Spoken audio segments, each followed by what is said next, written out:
السلام علیکم ناظرین، آج کی اس ویڈیو کے اندر ہم بات کریں گے کہ 12,000 یہودی کس طریقے سے بندر بن گئے تھے۔ تو چلیے ویڈیو کو شروع کرتے ہیں۔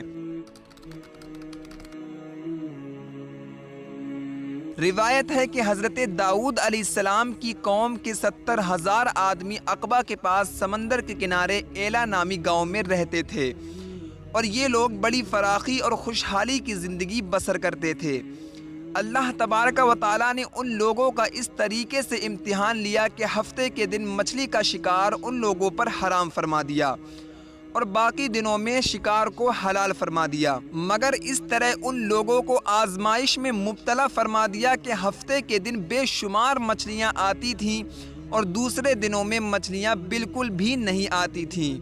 تو شیطان نے ان لوگوں کو یہ ہیلا بتا دیا کہ سمندر سے کچھ نالیاں نکال کر خشکی میں چند حوض بنا لو، اور جب ہفتے کے دن ان نالیوں کے ذریعے مچھلیاں حوض میں آ جائیں تو نالیوں کا منہ بند کر دو اور اس دن شکار نہ کرو، بلکہ دوسرے دن آسانی کے ساتھ ان تمام مچھلیوں کو پکڑ لو۔ ان لوگوں کو یہ شیطانی ہیلا بازی پسند آ گئی، اور ان لوگوں نے یہ نہیں سوچا کہ جب مچھلیاں نالیوں اور حوض میں مقید ہو گئیں تو یہی ان کا شکار ہے، تو ہفتے کے دن شکار کرنا ہی پایا گیا، جو کہ ان کے لیے حرام تھا۔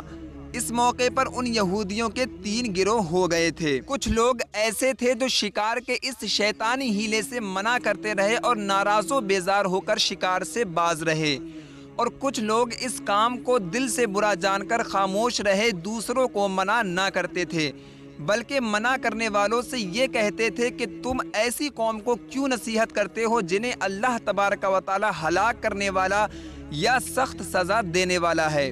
اور کچھ وہ شرکس و نافرمان لوگ تھے جنہوں نے حکم خداوندی کی اعلانیہ مخالفت کی اور شیطان کی ہیلے بازی کو مان کر سنیچر کے دن شکار کر لیا اور ان مچھلیوں کو کھا لیا اور بیچا بھی۔ جب نافرمانوں نے منع کے باوجود شکار کر لیا تو منع کرنے والی جماعت نے کہا کہ اب ہم ان معیشت کاروں سے کوئی میل ملاپ نہیں رکھیں گے۔ چنانچہ ان لوگوں نے گاؤں کو تقسیم کر کے درمیان میں ایک دیوار بنا لی اور آمد و رفت کا ایک الگ دروازہ بھی بنا لیا۔ حضرت داؤد علیہ السلام نے غضبناک ہو کر شکار کرنے والوں پر لعنت فرما دی۔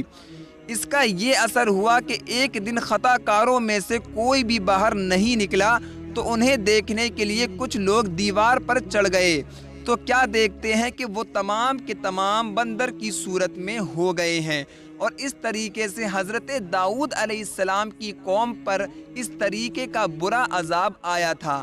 آج کی اس ویڈیو کے اندر صرف اتنا ہی۔ اگلی ویڈیو کے اندر ہم ایک نئے بیان کے ساتھ حاضر ہوں گے۔ جب تک کے لیے السلام علیکم ورحمۃ اللہ وبرکاتہ۔